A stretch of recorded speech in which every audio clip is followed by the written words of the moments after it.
Hello guys, ito yung baka ko na napakapayat.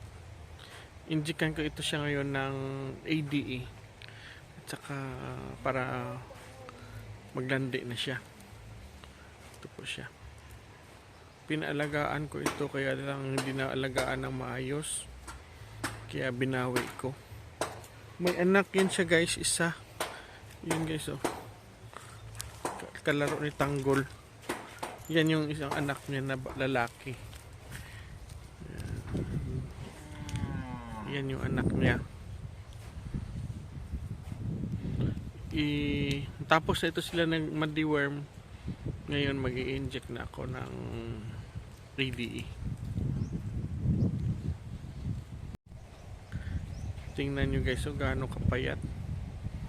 Napakapayat talaga. Pero malakas naman siya kumain.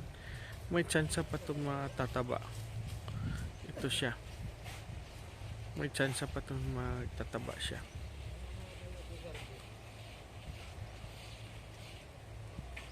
Ito na po guys, magkuha na ko ng EDE ng multivitamins. Ito po gamit namin.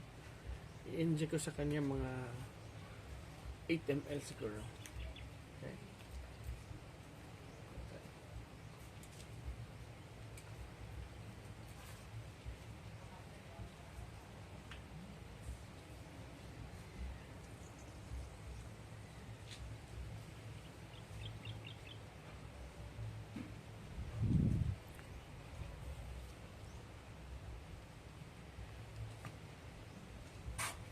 Yan. Dapat wala siyang hangin sa loob ng syringe guys.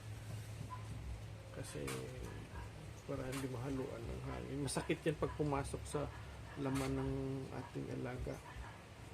Tatanggalin talaga yan. Tapos tatanggalin yung hangin. Okay, wala nang bubbles. Yan, stop ron. Ito na guys, mag-i-inject na po kami. Sobrang nuyo na. Anak ko muna sa ano na malaman.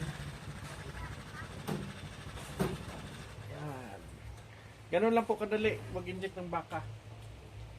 Okay. Tapos ito, nilinisan to para magamit ng susunod. Okay.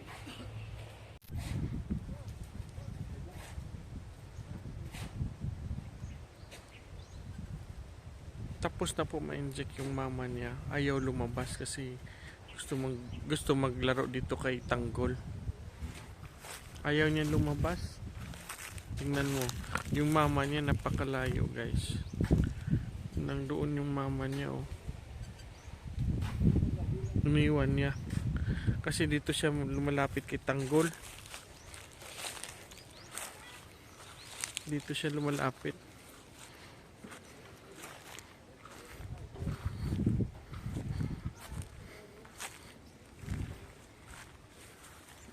Yan. Yung buntis natin guys oh. Hindi pa rin nanganak.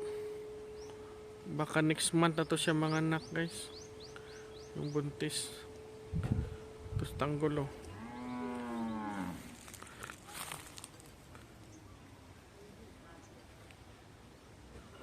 Yan.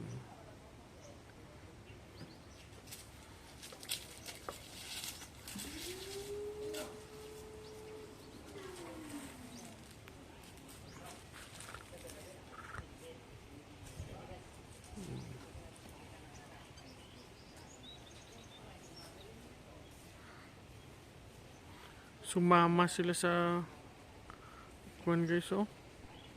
Sumama sila sa yung ininjika namin na baka doon oh. Doon na sumama si Tanggol at saka yung anak. Iniwan yung buntis. Nagtakbuhan pa. Na doon.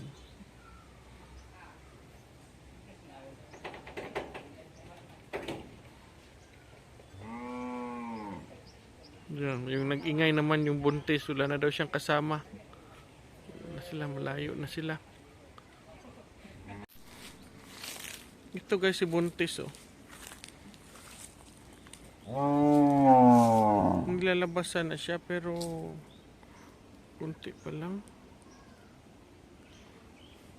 Hindi pa nanganak. Expected daw dito February eh. Malapit na matapos ang February, hindi pa manganak. Yan.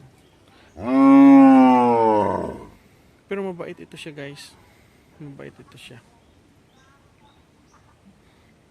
Yan. Ito okay yung katawan niya. Yung kanina napakapayat kasi yung taga-alaga noon hindi marunong. Pinabayaan niya yung baka. Kaya nagkaganon. Kaya binawi ko sa kanya yung baka natin. Kinuha ko. Tsaka hindi na ako anong tawag doon? Nagpapaalaga. Yung gawa ko nagsisweldo na lang ako ng isang tauhan. Nga siya tagapangalaga lahat ng baka ko. Isang tao lang.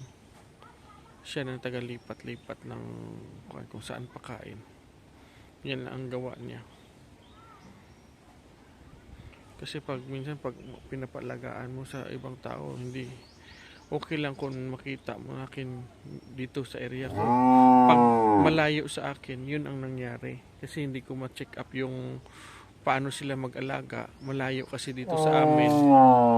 Kaya yung pagpunta ko, naawa ako sa baka ko na napakapayat. Kaya kinuha ko sa kanya.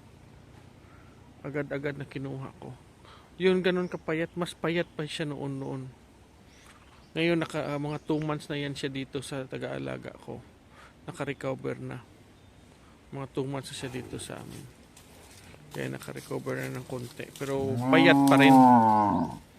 Payat pa rin. Yun guys. Yan.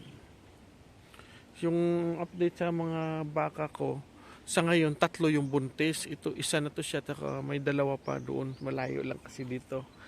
Kasi ito siya dito ko nilagay kasi malapit na manganak. Yung 2 matagal pa manganak kaya nandun muna sa malayo. Ito lang muna yung minomonitor namin na kailan kaya ito manganak. Yan. At yan na guys, bumalik si Tanggol. Yan na siya. Bumalik si Tanggol. Yan, tatakbo-takbo pa. Yan. Yan na siya. Yan yung tagapangalaga ko guys, si Lidji yan. Tinitrain ko siya paano magpainom, magpakain ng feed sa baka. Kaya shout out po Madam Sol, balang araw bibili ako ng master mix mo na cow feeds.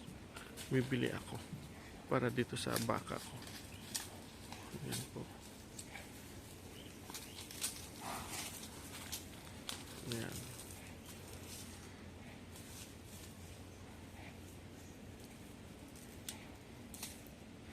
Ayan si Digong. Hi Kagong.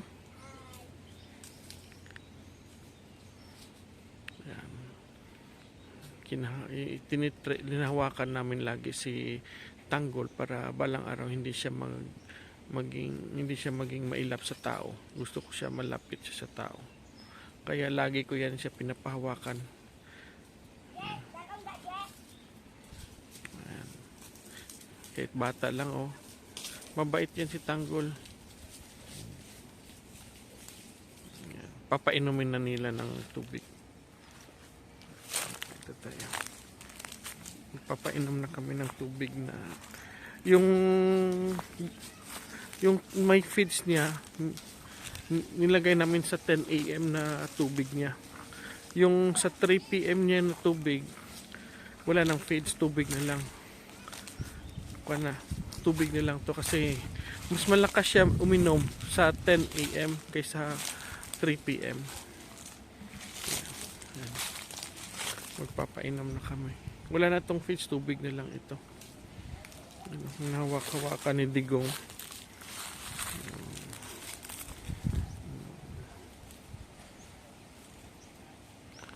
Yan.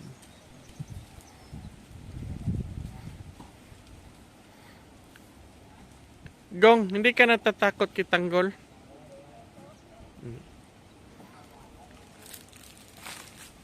Mabait si Tanggol, Gong, magbait.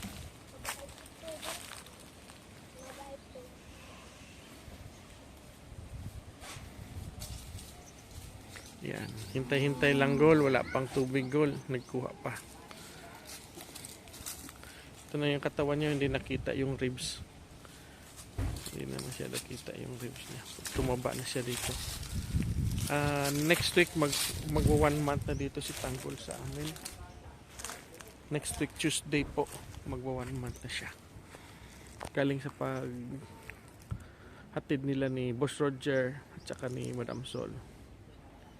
Thank you po. Tsaka kay Boss Jigger. Shout out po, Boss Jigger.